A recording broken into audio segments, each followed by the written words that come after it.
Another day, another lamon serye, and today we are trying desserts from Mr. Chan's Whisk. Rating mga gawang dessert ni Philip on Mr. Chan's Whisk. Unang point, ang hirap sabihin nung pangalan nung business niya, Mr. Chan's Whisk. Bulol-bulol talaga ako sa letter S. Tingnan nyo, S. S. S. S. S. S. Ang person behind this is Philip Sevilla ng General Trias City, who is also a member of our choir Cantares. Ay, meron akong 3 types of cookies. I think isa lang naman yung hindi ko nabili. S'mores cookies, siyang bite-sized cookies, chocolate biscuit, banana cake. Mag-start tayo dito sa bite-sized cookies. Packaging, I like it kasi sealed siya and pwedeng i-open ulit. Siyempre, hindi naman natin kayang ubusin sa isang upuan. Diba? Para hindi siya maging stale, nalalak ulit siya. Kasi meron siyang ziplock. Si Teddy, huwag mong kainin yan. Bawal yan sa inyo. Bite-sized chocolate chip cookie. Cookie ni Philip. Ang cookie ni Philip ay maliit lang. Maliit ang cookie ni Philip. Hapa. Hinggit ka, no? Hapa. Sapa.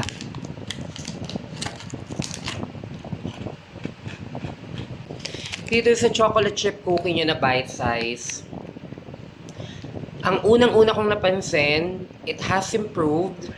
Kasi the first time na bumili ako sa kanya nito, medyo chewy, tapos sobrang lasang-lasa yung baking soda.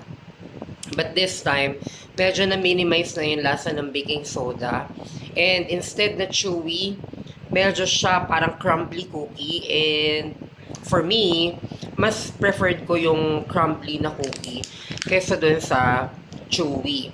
Pero yung favorite line ng matatanda, hindi siya masyadong matamis. Kaya nagustuhan ko to. Yes, 9/10. Yung price range na hindi ko maalala, parang basta it's between 40 to 50 pesos. Try natin tong malaking cookie. Biyak na siya.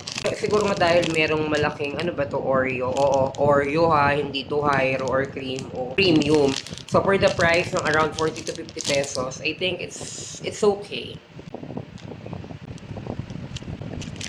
May kalahati lang pala to. So for this one, yung merong Oreo sa gitna, the texture, it's not as crumbly and as malutong compared doon sa original formulation niya ng chocolate chip cookie. It's a bit chewy. The texture, mas preferred ko yung una. But nonetheless, masarap din naman siya. I-dip sa kape or sa hot chocolate. Bigyan natin to ng a good 7/10. Yun lang with this one ha, with itong sa malalaki. Packaging, medyo hindi siya pwedeng magtagal ng sobra. Unlike kasi yung una, yung bite size, refillable yung lalagyan. Ito kasi parang OPP lang siya. Ganyan. However, kasi hindi rin siya nasi-seal perfectly. So, mapapasok pa din siya ng hangin. S'mores cookie. So, parang ang sarap nito. Ang laki. Graham yan, hindi yan plywood. Yung melted marshmallow sa gitna. Medyo mas maganda din yung kulay nito compared dito sa Oreo cookie niya. Maitim ang cookie ni Philip. Kaninong cookie ang maitim? Itag nyo dyan sa baba. And I love na may konting innovation by adding Graham sa ilalim. Ayun o, diba?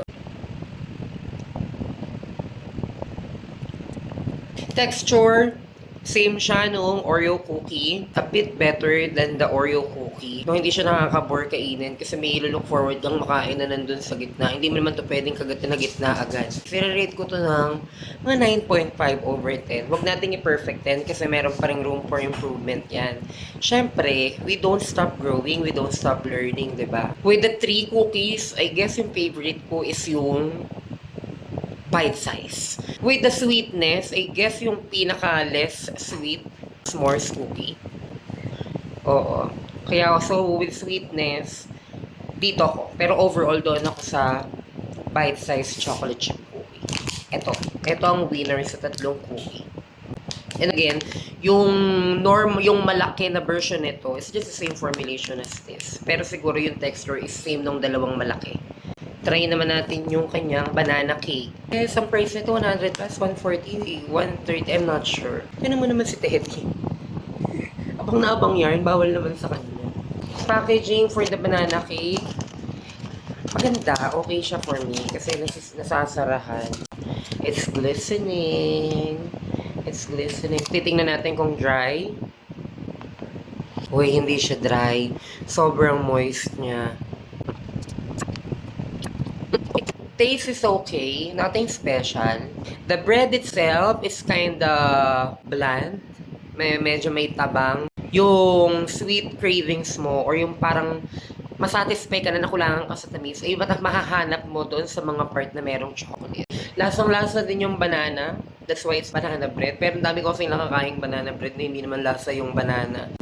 I-rate natin yung banana cake siguro with everything considered, with all the observation that we have. Let's give this a good 9.5 over 10. Ayun nga, hindi natin ipa-perfect. Kasi nga, brand, Mr. Chance Swiss or Philip is new with the business. So, bigyan natin siya ng room for improvement, room to learn. And I'm quite sure na mas madami pa siyang product na maiisip at may bebenta in the future. Kung i-support natin yung mga kaibigan natin yung nagtatayo ng small businesses, di ba? Tulungan natin silang makasurvive. Yung mga small businesses, unahin nyo yung bilhan. Yung mga taong yan ay nagtatrabaho para mag-survive, hindi para yumaman. To establish a business is already katapangan. It's already bravery, diba? You invest on this, you invest on that, you try this without a security na makakasambot ka with your puhunan, with your effort, your time, and energy. But still, they decided to push through with it. So, isupport natin yung mga small business owners. Yan yung contact information ng Mr. Chance Swiss na page. Or again, if you personally know Philip Sabia, then i-PM nyo na lang siya.